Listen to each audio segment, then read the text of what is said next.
Intinya bukan hanya etika lingkungan, tetapi etika bahwa forum ini adalah forum policy yang berharga. Jangan-jangan kalau kita tebak-tebakan definisi di sini, saya ragu kita ini levelnya SD, SMP, atau jangan-jangan ijazah kita palsu semua di sini.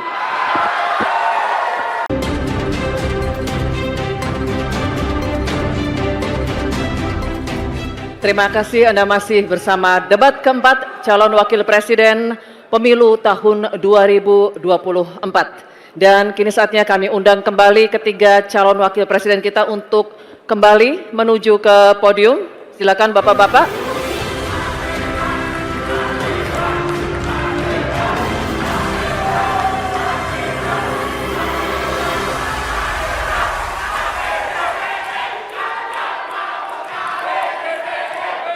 Di segmen kelima ini kita akan melanjutkan tanya jawab antar calon wakil presiden, dan di segmen ini calon wakil presiden nomor urut 2 akan bertanya kepada calon wakil presiden nomor urut 1. Kembali kami ingatkan pula untuk melakukan tanya jawab sesuai dengan tema debat kita pada malam hari ini, yakni pembangunan berkelanjutan dan lingkungan hidup, sumber daya alam dan energi, pangan, agraria, dan masyarakat adat dan desa. Bapak-bapak jika akan menggunakan singkatan atau terminologi mohon disertai dengan penjelasan agar pertanyaannya menjadi jelas dan dimengerti oleh calon wakil presiden lainnya. Dan kami mohon selama penyampaian tetap berada di podium masing-masing. Baik, kami persilakan sekarang calon wakil presiden nomor urut 2 Bapak Gibran Rakabuming Raka untuk bertanya kepada calon wakil presiden nomor urut 1 Bapak Muhaimin Iskandar. Waktu Bapak 1 menit dimulai ketika Anda berbicara. Silakan. Baik, terima kasih Gus Muhaimin. Paslon nomor 1 dan tim suksesnya sering menggaungkan LFP, lithium ferrofosfat. Saya nggak tahu ini pasangan nomor 1 ini anti nikel atau gimana? Mohon dijelaskan. Masih ada waktu, Pak Gibran, apakah akan digunakan? Akan saya gunakan apabila pertanyaannya belum jelas. Bagaimana Gus? Cukup? Saya jelaskan juga nggak apa-apa. Singkatan dan terminologi mohon dijelaskan. LFP, lithium ferrofosfat. Tadi sudah saya bilang kan, apa? lithium ferrofosfat. Itu sering digaungkan Pak Tom Lembong itu. Lithium ferrofosfat. Baik. Masih ada waktu untuk menjelaskan atau cukup? Cukup? Baik. Sekarang kami persilakan kepada calon wakil presiden nomor urut 1 Bapak Muhaimin Iskandar untuk menjawab. Waktu Bapak 2 menit dimulai ketika Anda berbicara. Silakan. Terima kasih. Tenang Pak Gibran. Semua ada etikanya. Termasuk kita diskusi di sini bukan tebak-tebakan definisi, tebak-tebakan singkatan. Kita levelnya adalah policy dan kebijakan. Prinsipnya sederhana. Semua kembali kepada etika Pak Gibran. Etika, sekali lagi etika. Etika itu adalah etika lingkungan. Apapun yang menjadi kebijakan kita menyangkut produksi, pengambilan tambang sumber daya alam, juga apapun yang kita gunakan seluruh potensi bangsa ini, rujukannya adalah etika lingkungan. Komitmen kita intinya adalah keseimbangan antara meletakkan manusia dan alam. Keseimbangan ini tidak bisa ditawar-tawar agar pembangunan kita berkelanjutan, agar melibatkan semua pihak yang ada. Tidak ada satupun yang tertinggal, sehingga produksi yang kita munculkan pun dari tambang, dari litium, dari apapun itu tidak sembrono dan tidak sewenang-wenang. Bahkan yang lebih parah lagi, tidak mempertimbangkan lingkungan dan keberlanjutan masa depan. Sekali lagi, intinya bukan hanya etika lingkungan, tetapi etika bahwa forum ini adalah forum policy yang berharga. Jangan-jangan kalau kita tebak-tebakan definisi di sini, saya ragu kita ini levelnya SD, SMP, atau jangan-jangan ijazah kita palsu semua di sini. Ini yang mengagetkan. Jadi kalau tebak-tebakan, ya bukan di sini levelnya. Di sini adalah kebijakan kita untuk memimpin negara. Bapak Muhaimin, waktu Anda habis. Terima kasih. Selanjutnya kami persilakan kepada calon wakil presiden nomor urut 2 Bapak Gibran Rakabuming Raka untuk menanggapi. Waktunya 1 menit dimulai saat Bapak berbicara. Silakan. Ini agak aneh ya, yang sering ngomongin LFP itu tim sesnya, tapi cawapresnya nggak paham LFP itu apa. Kan aneh. Sering bicara LFP, lithium ferrofosfat, Tesla nggak pakai nikel. Ini kan kebohongan publik, mohon maaf. Tesla itu pakai nikel, Pak. Dan kita sekarang, Indonesia itu adalah negara yang punya cadangan nikel terbesar sedunia. Ini kekuatan kita, ini bargaining kita. Jangan malah membahas LFP. Itu sama saja mempromosikan produknya China, Pak. Saya nggak tahu ya, Pak Tom Lembong dan tim sesnya sering nggak diskusi dengan cawapresnya. Masa cawapresnya nggak paham? Aneh loh. Saya jelaskan sekali lagi, lithium ferrofosfat itu adalah alternatif dari nikel. Intinya ada negara yang nggak mau pakai nikel. Nah, itu loh Gus yang saya maksud. Apakah Gus Muhaimin juga anti nikel? Baik, waktunya habis. Terima kasih Pak Gibran. Baik, kami lanjutkan. Mohon tenang dulu Bapak, Ibu. Cukup Bapak-Bapak. Bisa kita lanjutkan ya. Terima kasih. Sekarang kami persilakan kepada calon wakil presiden nomor urut 1 Bapak Muhaimin Iskandar untuk merespon tanggapan dari Bapak Gibran Rakabuming Raka. Waktu Anda 1 menit Bapak, silakan. Saya setuju bahwa potensi sumber daya alam kita harus terus kita promosikan.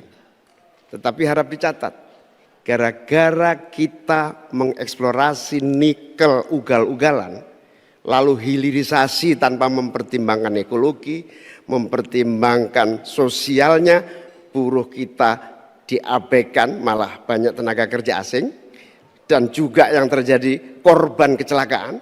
Di sisi yang lain, pemasukan dari nikel kita juga sangat kecil. Ini menjadi pertimbangan. Dan yang paling parah, nikel kita berlebih produknya, sehingga bukan harga tawar kita menaik, malah kemudian kita menjadi korban dari policy kita sendiri. Sementara kita masa depannya menjadi tidak jelas, di sisi yang lain kita mengorbankan lingkungan dan sosial kita, sekaligus keuntungan yang sangat terbatas bagi negara. Oleh karena itu bukan soal gegabah, ini soal keberanian dan keberpihakan. Waktunya habis Bapak Muhaimin. Terima kasih. Tanya jawab akan kita lanjutkan, dan berikutnya calon wakil presiden nomor urut 3 dan calon wakil presiden nomor urut 2 akan bertanya jawab. Untuk itu kami persilakan Cawapres nomor urut 3 Bapak Mahfud MD untuk mengajukan pertanyaan kepada Cawapres nomor urut 2 Bapak Gibran Rakabuming Raka. Pak Mahfud, waktunya 1 menit dimulai saat Bapak berbicara. Silakan. Mas Gibran, saya menghormati Anda sebagai calon wakil presiden sehingga saya tidak akan bicara secara menjebak dan receh-receh. Saudara, pada tanggal 17 Februari 2019 dalam sebuah debat calon presiden, itu Pak Prabowo mengatakan bahwa Pak Jokowi itu menyampaikan tidak akan mengimpor komoditas-komoditas pangan jika nanti terpilih presiden. Ternyata kata Pak Prabowo nih, 4 tahun memimpin Pak Jokowi masih mengimpor dan itu merugikan banyak petani. Nanti dicek ya bahwa itu pertanyaan Pak Prabowo ke Pak Jokowi saat itu. Pak Jokowi bilang tidak akan ngimpor. Tapi sampai sekarang kita masih mengimpor banyak. Masih mengimpor banyak. Malah semakin banyak mafianya impor-mengimpor bahan pangan itu. Nah itulah sebabnya apa usul Anda untuk menyelesaikan masalah 5 tahun lalu ini. Ya. Baik. Lama. Cukup. Ini kami persilakan Cawapres nomor urut 2 Bapak Gibran Rakabuming Raka untuk menjawab. Waktunya 2 menit dimulai saat berbicara. Silakan. Sepertinya Prof. Mahfud agak ngambek ya, soalnya saya sudah 2 kali memberikan pertanyaan yang sulit. Carbon capture, greenflation, selalu dikomenin pertanyaan receh. Ya kalau receh ya dijawab Pak, gitu loh, segampang itu. Oke, masalah pangan, masalah impor. 2019 sampai 2022 kita sebenarnya sudah swasembada beras. 2023 ada impor karena El Nino, Pak. Dan ini terjadi di sebagian besar di belahan dunia, Pak. Kuncinya sekarang adalah bagaimana kita bisa bekerja sama melakukan ekstensifikasi, intensifikasi lahan di tingkat desa sampai tingkat nasional secara efektif. Pupuk itu kunci. Makanya kemarin ada pabrik pupuk di Fak-Fak. Ini kunci untuk meningkatkan produktivitas. Lalu mekanisasi. Ini kalau tidak ada mekanisasi, produktivitasnya tidak akan meningkat. Ada combine harvester, ada RMU. Ini wajib untuk meningkatkan produktivitas sekaligus mengurangi food loss atau food waste. Lalu tentu saja kita harus menggandeng anak-anak muda. Misalnya di Jabar sudah ada program petani milenial, ya kita juga harus mengedepankan smart farming. Kita pakai IoT untuk mengecek kesuburan tanah, pH tanah, keasaman tanah. Penting sekali itu, Pak.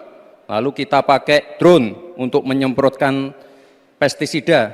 Jadi memang yang namanya food estate, lahan pertanian itu adalah program jangka panjang, Pak. Jadi tidak bisa dijudge sekali panen, 2 kali panen, 3 kali panen. Panen pertama, kedua, ketiga itu pasti tidak pernah 100%. Ini yang petani pasti paham.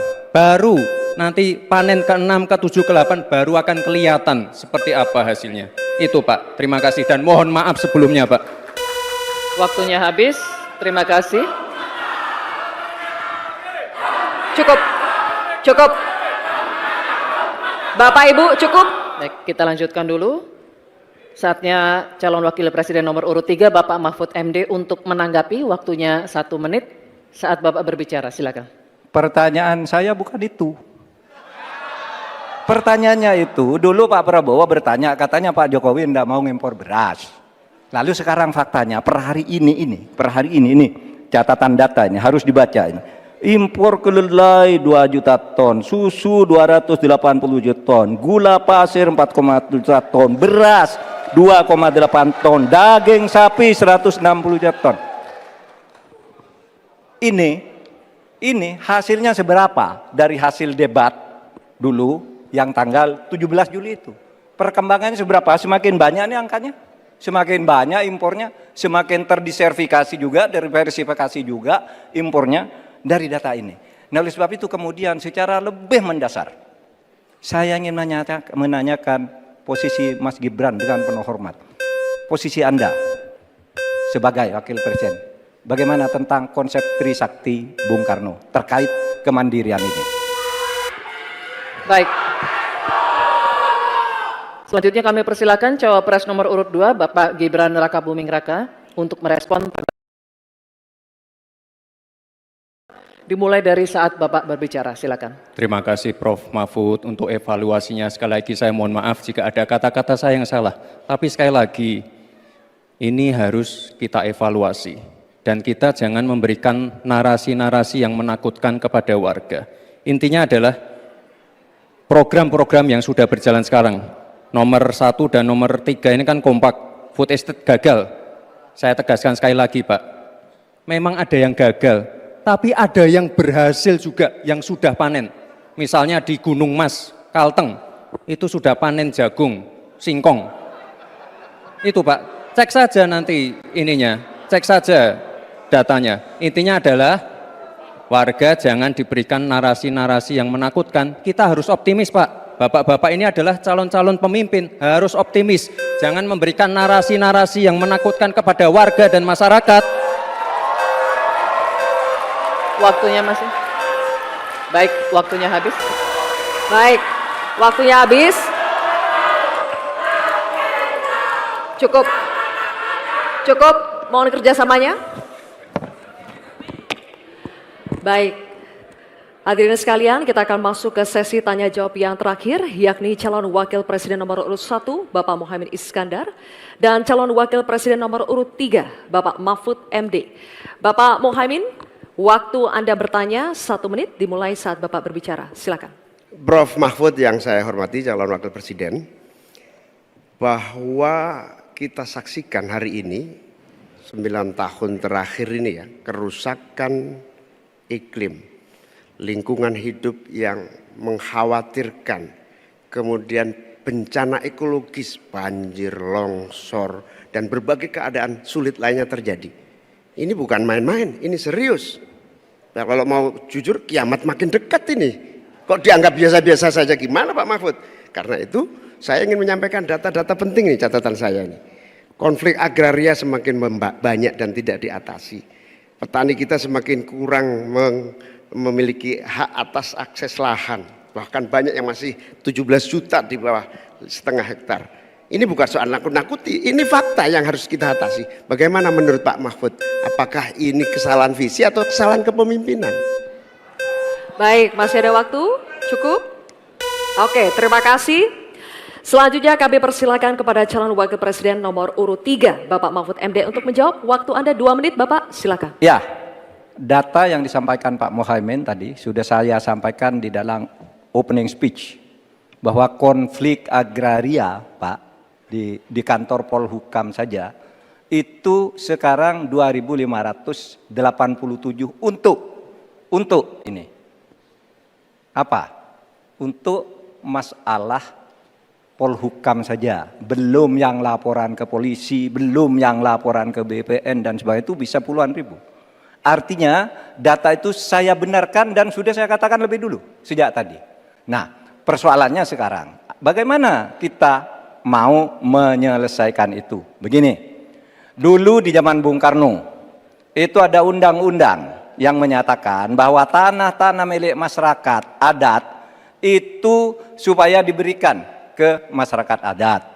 Nah, pada waktu itu pemerintah itu mempunyai Inspektorat Jenderal Agraria. Inspektorat Jenderal Agraria ini mengeluarkan KINAK namanya, Keputusan Inspektur Agraria, yang menyatakan bahwa tanah adat milik si A si B diberikan kepada masyarakat adat, kepada pemilik masing-masing. Nah, tetapi sesudah zaman Orde Baru muncul BPN, sehingga dikatakan bahwa yang disebut sebagai produk KINAK itu bukan bernilai sertifikat, sehingga menjadi mentah lagi, Pak, persoalannya. Jadi tumpang tindih sertifikat. Pada saat KINAK itu dikeluarkan, itu secara hukum sah. Tapi begitu ada Orde Baru, itu harus bentuk sertifikat dari BPN. Terjadi tumpang tindih, terjadi kasus rempang, dan sebagainya, dan sebagainya. Oleh sebab itu, menurut saya ini harus dibuat kesepakatan bagaimana cara menyelesaikan ini. Selesai. Baik, Pak Mahfud, terima kasih. Selanjutnya, kami persilakan kepada calon wakil presiden nomor urut 1, Bapak Muhaimin Iskandar untuk menanggapi. Waktu Bapak 1 menit, silakan. Ya, banyak masalah yang menjadi kendala terlaksananya reforma agraria. Salah satunya birokrasi kita, kesungguhan politik kita, kemauan kepemimpinan. Di bawah presiden harusnya ada satu kelembagaan yang bisa mengelola reforma agraria dengan sangat sungguh-sungguh, tidak dibiarkan terus-menerus. Yang pertama soal reforma agraria, yang kedua soal lingkungan, bencana ekologis di mana-mana. Saya tidak menyalahkan siapapun ya, ini sebuah fakta yang harus kita antisipasi bersama dengan baik-baik, bahwa kita sedang mengalami ancaman bahaya lingkungan dan krisis iklim yang sangat mengerikan. Panas global yang masuk kepada bagian dari mengakibatkan petani kita gagal panen, gagal tanam dan seterusnya menjadi masalah. Saya hanya mengajak Pak Prabowo, Pak Gibran, Pak Mahfud, Pak Ganjar, saya, Mas Anies, dan siapapun untuk kita sama-sama tobat ekologis, memperbaiki ke depan menjadi lebih baik lagi.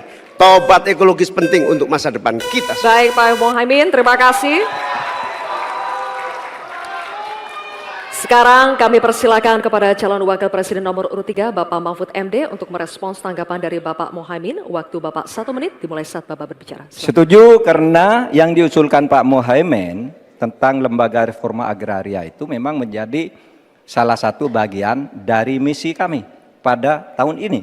Jadi kami punya tim reformasi hukum nasional yang melibatkan pakar dari berbagai kampus. Kesimpulannya, masalah agraria ini harus ada sebuah badan khusus yang nanti menangani. Misalnya begini, ada sekian ribu kasus, ini yang berat dikategorikan 3 misalnya. Kita katakan, yang kategori 1 harus selesai dalam 6 bulan, kategori 2 selesai 6 bulan, kategori 3 selesai dalam 6 bulan. Lalu kita mulai lagi menata kehidupan kita di bidang pertanahan. Sehingga tadi proses deeding atau kesepakatan untuk kinak dan sertifikat tanah itu akan menjadi bagian dari apa yang sudah kami rencanakan. Selesai. Oke, baik. Terima kasih Pak Mahfud. Baik, silakan berikan apresiasi untuk ketiga calon wakil presiden yang telah menjalani sesi tanya jawab. Hadirin dan pemirsa, usai jeda kita akan kembali dengan segmen pernyataan penutup dari ketiga calon wakil presiden kita. Tetaplah bersama debat keempat calon wakil presiden pemilu tahun 2024.